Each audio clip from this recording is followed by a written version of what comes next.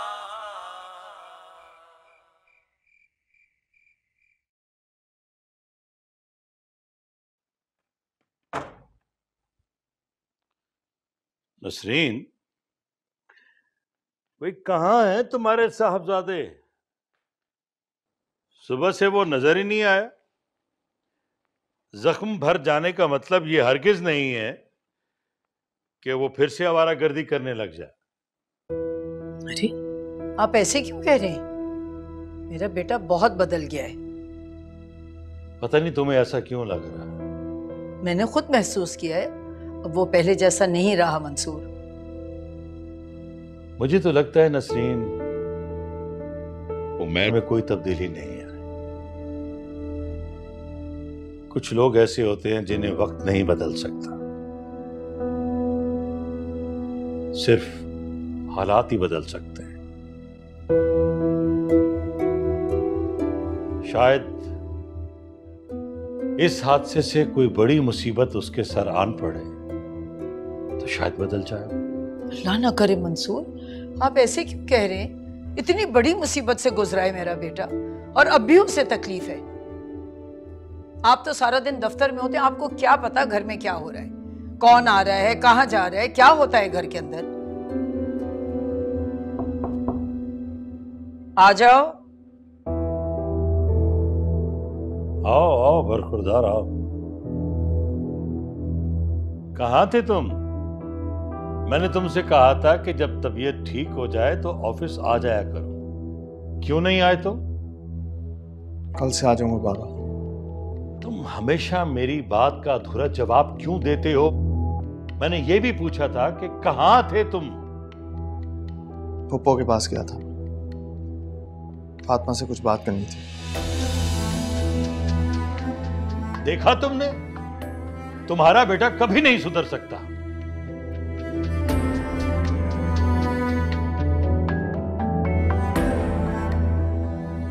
मैंने तुमसे पहले भी कहा था कि फातिमा को सुकून से जीने दो। तुम्हें मेरी बात समझ क्यों नहीं आती? और बेगम, तुम क्या कह रही थी कि तुम्हारा बेटा बदल रहा है? क्या तुम फातिमा की तरफ क्यों गए थे? क्या बात करनी थी तुम्हें फातिमा से? तुम फिर कोई नया हंगामा तो नहीं कर आए हो वहां? मैं तुमसे पूछ रही हूँ, जवाब तो दो मुझे।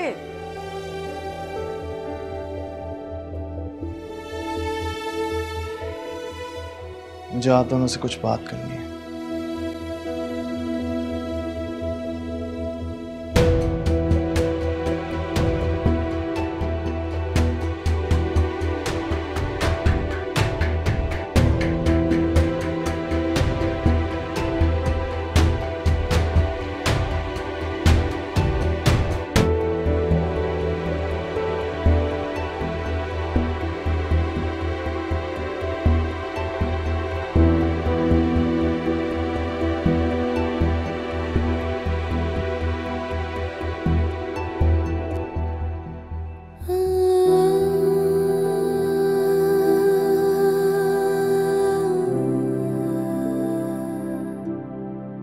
फातिमा, तुम चाहती थी ना कि मैं अनीका से शादी करूं।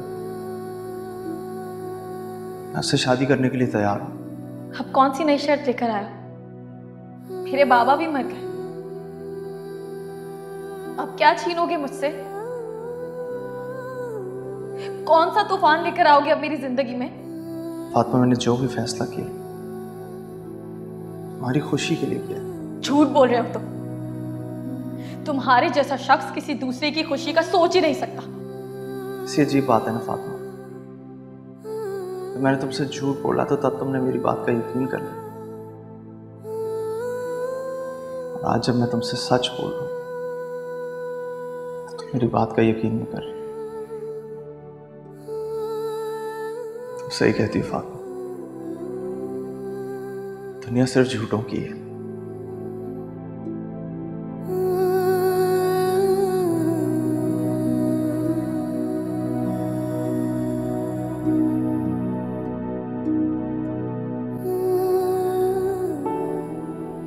फातिमा यार प्लीज मुझे खाना दे दो, भूख लगी है मुझे।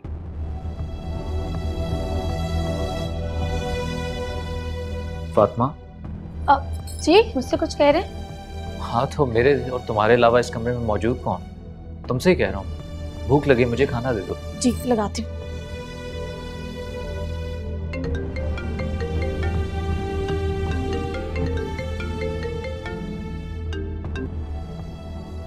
अस्सलाम वालेकुम ताई अम्मी, सब खैरियत है ना? जी ठीक है, मैं मुताहिर से पूछ के आपको बताती हूँ। अल्लाह हाफिज। मुताहिर ताई अम्मी का फोन था। हाँ सुना मैंने, क्या कह रही थी? वो कल उन्होंने हमें खाने पे बुलाया है, कह रही थी कि काफी दिन हो गए सब लोग जमा नहीं हुए। ठीक। मुताहिर। जी अम्मी। बेटे यम्मा जी की मेडिसिन ले आना कल आते हुए। ठीक है अम्मी, कल मामू के घर से वापसी पर ले लूंगा। क्यों? कल तुम भाईजान की तरफ जा रहे हो?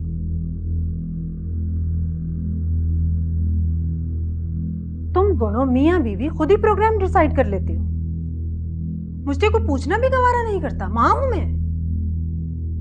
नहीं पप्पू, ताई अम्मी ने सबको खाने पर बुलाया है, पूरी फैमिली को। वाह, वैसे तो भाभी जान बहुत समझदार बनती हैं, लेकिन उनमें इतनी भी अकल नहीं कि अगर खाने पे बुलाया ही है तो तुम्हें नहीं मुझे कॉल करनी चाहिए। मैं इस घर की बड़ी हूं, बड़ों की कोई अहमियत ही नहीं है। अम्मी अब ये गिला तो आपको अपनी भाभी से करना चाहिए। बेटे ये बात तो तुम्हारी बीवी को करनी चाहिए। मैं कहूंगी तो भाभी जान पता नहीं क्या समझेंगी, क्योंकि इसने उनके सामने जा के पता नहीं मेरे खिलाफ क्या क्या भरा हुआ है।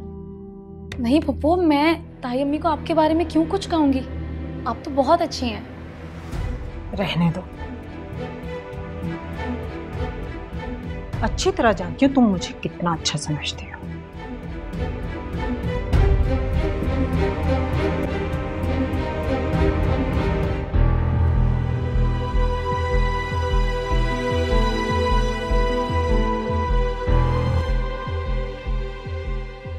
ताहिर मैं खाना लगा देती हूँ।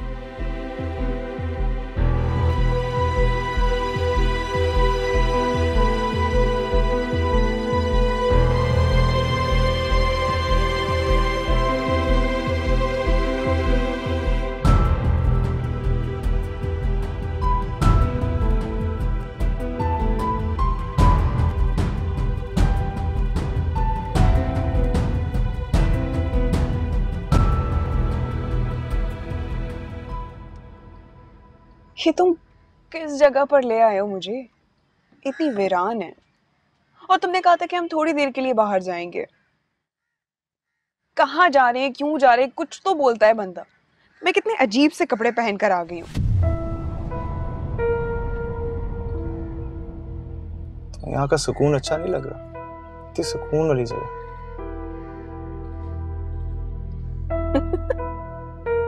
सुकून? एक मिनट, सुकून के बाद कर कौन रहा है?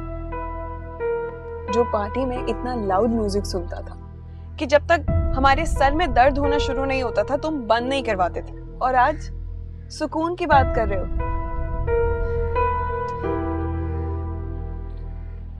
मुझे तुमसे कुछ जरूरी बात करनी है। बोलो। अब बोल भी दो। अनिका तुम मुझसे शादी करो?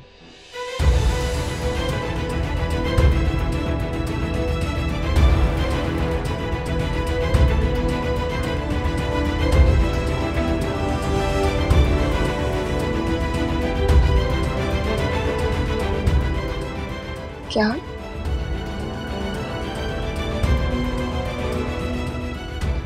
तुम सच कह रही हो? हाँ विभा, मुझे यकीन नहीं हो रहा है। मैं और तुम ऐसा ही है। मैं चाहता हूँ कि हम एक नए सफर का आगाज करें, एक खूबसूरत सफर का।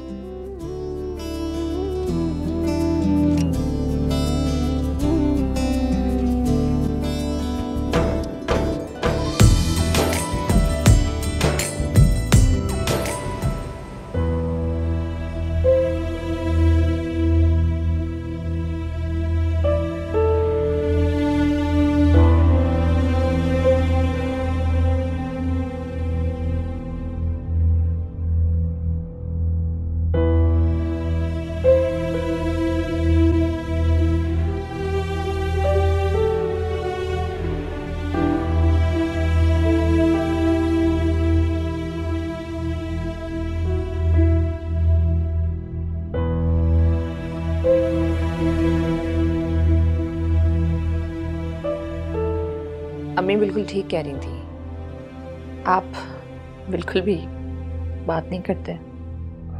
जी ऐसी तो कोई बात नहीं है, वो मेरे दोस्त तो कहते हैं मैं बहुत ज़्यादा बोलता हूँ। अच्छा, आप तो इतनी देर से कुछ भी नहीं बोल रहे। वो एक्चुअली मेरे समझ नहीं आ रहा था कि मैं कहाँ से बात शुरू करूँ, क्या बोलूँ। वो एक्चुअली मैं कंफ्यूज हो गया हूँ। अच्छा, लेकिन मैं तो बिल्कुल भी कंफ्यूज नहीं हूँ। जी मैंने देखा आप तो बहुत कॉन्फिडेंट हैं। अगर मेरे साथ ऐसी कोई फिजिकल डिसेबिलिटी होती तो मैं तो आई एम सॉरी, मेरा ये कहने का मतलब नहीं था, मैं तो बस ऐसे ही बोल गया। It's okay, it's okay. मैं अपनी इस माजूरी को फिजिकल डिसेबिलिटी नहीं समझती, बल्कि मैं अल्लाह का शुक्र करती हूँ कि उन्होंने मुझे दोनों हाथ पैर सलामत दिए। वरना तो कुछ लोग ऐसे भी होते हैं जिनके ना पैर होते हैं ना हाथ होते हैं। हाँ, इधर रखो।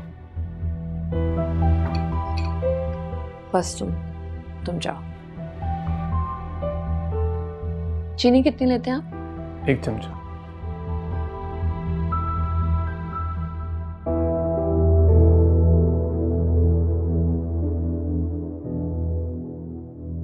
मामा ने मुझे कहाँ फंसा दिया। वैसे ये लड़की इतनी बुरी भी नहीं है।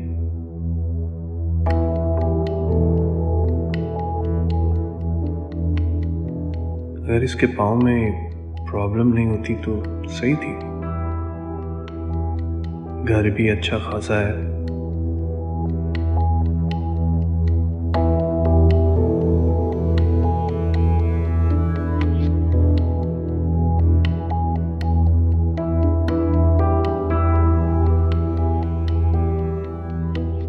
ठीक कह रही थी मामा, सब कुछ शादी के बाद मेरा ही तो होगा।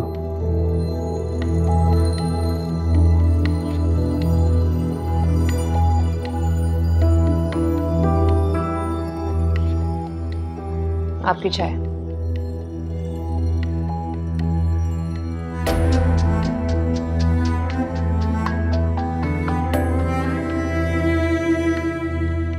अनस जी। आप क्या सोच रहे थे? कुछ नहीं, आपके घर को देख रहा था। आपका घर भी आपकी तरह बहुत खूबसूरत है।